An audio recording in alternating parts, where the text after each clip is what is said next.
ಸಾರಿ ಒಂದು ನಿಮಿಷ ನಟಿಯರು ಎದುರು ನೋಡ್ತಾ ಇದ್ದೀವಿ, ಈಗ ಮಹಾನಟಿಯರೇ ಬರ್ತಾ ಇದ್ದಾರೆ, ಈ ಶೋ ಬಗ್ಗೆ ಹೇಳೋದು. ನಮಗೆ ಭಾಳ ಒಂದು ಸಣ್ಣ ಅಪ್ರಹೆನ್ಷನಲ್ಲಿ ಶುರು ಮಾಡಿದಂಥ ಶೋ ಇದು. ಈ ಥರ ಶೋ ಬೇರೆ ಎಲ್ಲೂ ಆಗಿಲ್ಲ ಅನಿಸುತ್ತೆ ನಮ್ಗೆ ಗೊತ್ತಿರೋ ಮಟ್ಟಿಗೆ ಈ ಕಂಟ್ರಿಯಲ್ಲಿ. ಫಸ್ಟ್ ಟೈಮ್ ಚಿತ್ರರಂಗಕ್ಕೆ ನಟಿಯರನ್ನು ಆಲ್ಮೋಸ್ಟ್ ಒಂದು ಆಡಿಷನ್ ಮಾಡೋ ಥರ ಶೋ ಇದು.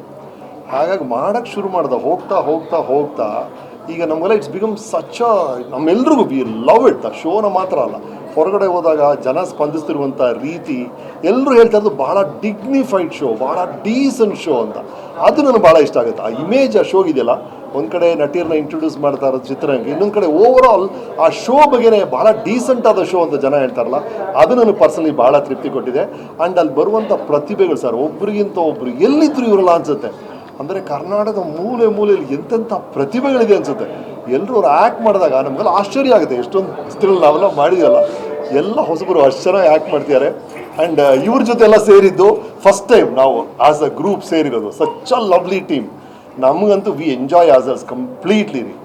ಆ್ಯಂಡ್ ಆ ತಂಡ, ಝೀ ಕನ್ನಡ ತಂಡ ಇದೆಯಲ್ಲ, ಅವ್ರು ಒಂದೊಂದು ಸಲ ನಾವು ನಂಬೋದಿಲ್ಲ. ಅವ್ರು ಪಡುವಂಥ ಶ್ರಮ ನೀವು ನೋಡೋದು ಒಂದು 2 hour ಶೋ, ಅದಕ್ಕೆ ಹಿಂದೆ ನಾವೊಂದು ಅಟ್ಲೀಸ್ಟ್ 12 to 13 hours ಕೂತಿರ್ತೀವಿ ಅಲ್ಲಿ. ಇವರು ಒಂದು ವಾರ ಫುಲ್ಲು ಕೆಲಸ ಮಾಡ್ತಾರೆ ನಿಮಗೆ 2 ಗಂಟೆ ಮನರಂಜನೆ ಕೊಡೋಕ್ಕೆ. ಹಾಗೆ ಒಂದು ಮ್ಯಾಮತ್ ಎಫರ್ಟ್ ಇದು. ಎಲ್ಲರೂ ಖುಷಿ ಕೊಡ್ತಾ ಇರೋದು. ಕೊನೆಗೆ ಫಿನಲ್ ಆಗಿ ಬಂದಿದೆ. ಕನ್ನಡಕ್ಕೆ ಅದ್ಭುತವಾದ ಪ್ರತಿಭೆಗಳು ಪರಿಚಯ ಆಗಿದೆ. And we had a good time. ಆರಂಭದಿಂದ ಇಲ್ಲಿ ತನಕ ಜೊತೆ ಇದೆ, ಯಾಕಂದ್ರೆ ಒಂದು ಡೌಟ್ ಇರುತ್ತದೆ, ಅಂದರೆ ಮಹಿಳೆಯರನ್ನ ಇಟ್ಕೊಂಡು ಎಂದಪ್ಪ ಒಂದು ಶೋ ಮಾಡಿಸಿದಾಗ ಏನಾಗುತ್ತೆ ಅನ್ನೋದು ಒಂದು ಡೌಟ್ ಇರುತ್ತೆ. ಸೊ ಹೇಗೆ ಅನಿಸ್ತದೆ ಅಂದರೆ ಮಹಿಳೆಯರಂದ್ರೆ ನಿಮ್ಮ ಒಂದಷ್ಟು ಇರುತ್ತೆ TRP, ಮತ್ತೊಂದು ಹೇಗಂದ್ರೆ ಕಾಮಿಡಿ ಕಿಲಾಡಿಗಳ ತರದ ಶೋ ಆದ್ರೆ ಒಂದಷ್ಟು ವರ್ಗ ಇರುತ್ತೆ. ಸೊ ಹೆಣ್ಮಕ್ಳು ಇಟ್ಕೊಂಡು ಯಾವ ರೀತಿ ಕಾಮಿಡಿ ಮಾಡ್ತಾರೆ ಅಂತ ಡೌಟ್ ಇರುತ್ತೆ ಅಂತ ಕೇಳ್ತೀನಿ. ಅದು ಬೇರೆ ಇದೆಯಾ? ಅಲ್ಲ, ಟೆಲಿವಿಷನ್ ನಡೀತಾ ಇರೋದೇನೆ ಹೆಣ್ಮಕ್ಳು ಸ್ಟ್ರಾಂಗ್. ಸೊ ನೀವು ಅದು ನಾನ್ ಫಿಕ್ಷನ್ ಆಗಲಿ ಇಲ್ಲ ಫಿಕ್ಷನ್ ಆಗಲಿ, ಸೊ ಆ driving force basically women oriented ಇದೆ. ಸರ್ಕಾರದಲ್ಲೂ ಮಹಿಳೆಯರಿಗೆ ಹೆಚ್ಚಿನ ಆದ್ಯತೆ ಕೊಡ್ತಾರೆ, ನೀವು ಹೆಚ್ಚಿನ ಆದ್ಯತೆ ಮಹಿಳೆಯರಿಗೆ ಕೊಟ್ಟರೆ ನಮ್ಮ ಹುಡುಗರು ಏನಾಗಬೇಕು ಅನ್ನೋದು. ಓಕೆ, ನೆಕ್ಸ್ಟ್ ವರ್ಷ ಮಹಾನಟ ಮಹಾನಟ ಅದನ್ನೇ ನೆಕ್ಸ್ಟ್ ಸೀಸನ್.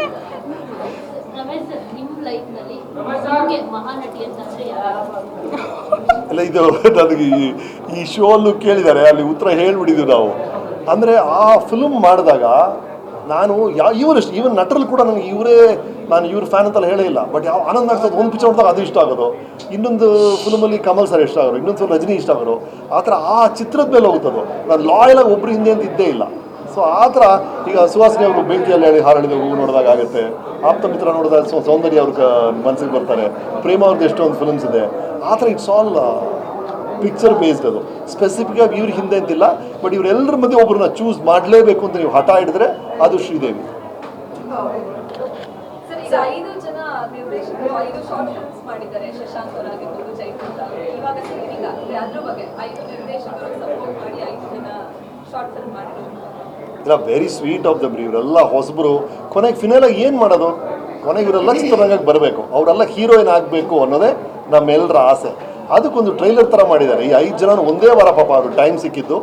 1 ವಾರದಲ್ಲಿ ಒಂದು ಇಡೀ ಫಿಲ್ಮ್ನ ಅಷ್ಟು ಪ್ರೋಸೆಸ್ಸು ಮಾಡಬೇಕು. ಅವ್ರು ಶೂಟಿಂಗ್ ಮಾಡಿ, ಎಡಿಟ್ ಮಾಡಿ, ಪೋಸ್ಟ್ ಪ್ರೊಡಕ್ಷನ್ ಮಾಡಿ, ಈಗ ಒಂದು ದೊಡ್ಡ ಥಿಯೇಟ್ರಲ್ಲಿ ನಾರ್ಮಲ್ ಫಿಲ್ಮ್ಸ್ ಹೇಗೆ ರಿಲೀಸ್ ಆಗುತ್ತೋ ಆ ಥರ ಮಾಡ್ತಾ ಇದ್ದಾರೆ. ಹಾಗಾಗಿ ಇಟ್ಸ್ ಅ ಗ್ರೇಟ್ ಎಫರ್ಟ್. ಆ 5 ಜನಕ್ಕೂ ಆ್ಯಕ್ಚುಲಿ ವಿರ್ ಆಲ್ ಇಂಡೆಂಟೆಡ್. ನಾವು ನೋಡಿಲ್ಲ ಯಾವ ಥರ ಈಗ ತಾನೇ ನೋಡ್ತೀವಿ. But very sweet of them. ಈ ಥರ ಎಲ್ಲರೂ ಕೋಆಪ್ರೇಟ್ ಮಾಡಿದ್ದಾರೆ. ಆ್ಯಂಡ್ ಚಿತ್ರರಂಗದವ್ರು ಎಲ್ರಿಗೂ ಇದ್ರ ಬಗ್ಗೆ ಖುಷಿ ಇದೆ. Because we are trying. ಕೊನೆಗೆ ಇವರೆಲ್ಲ ಬರೋದು ಚಿತ್ರರಂಗಕ್ಕೆ. ಹಾಗಾಗಿ ಎಲ್ಲರೂ ಕೋಆಪ್ರೇಟ್ ಮಾಡ್ತಾರೆ.